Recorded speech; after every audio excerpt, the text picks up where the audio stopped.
This is actually my first production for Oregon Children's Theater. I think that they've done James and the Giant Peach here before and really wanted to try something new. And they wanted to do something kind of a little bit younger and hipper. And so the steampunk kind of iteration is Stan Foote's idea about how to kind of bring in those younger, hipper crowds, and I think it's going to be a lot of fun.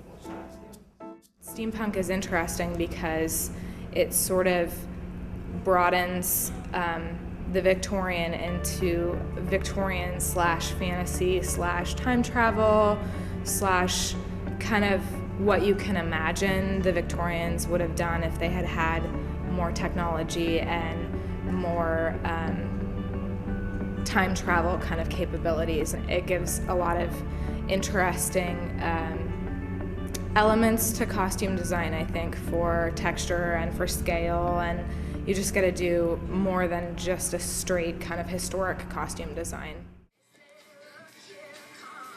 I started sewing with a hand needle and thread when I was about 6 and making clothes for my dolls.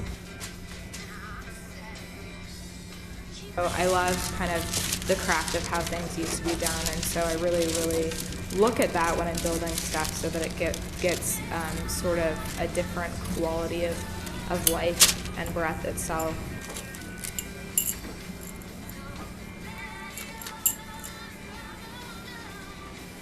That's one of the things I really like, is just kind of creating this style that isn't off the rack.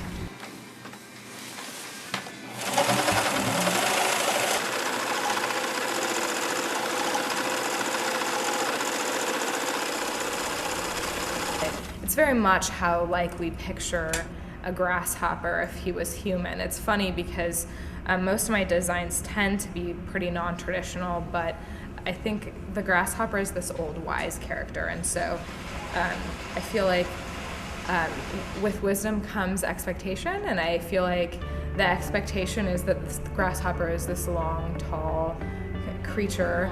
I was gonna say, well, then let's bend them out so that they look more spiderish, because we're kind of not really seeing them. I think it's going to be really interesting to sort of bring bugs into the steampunk land, and so I think what that means is what happens to bugs when they become magical. Seagulls! The place is full!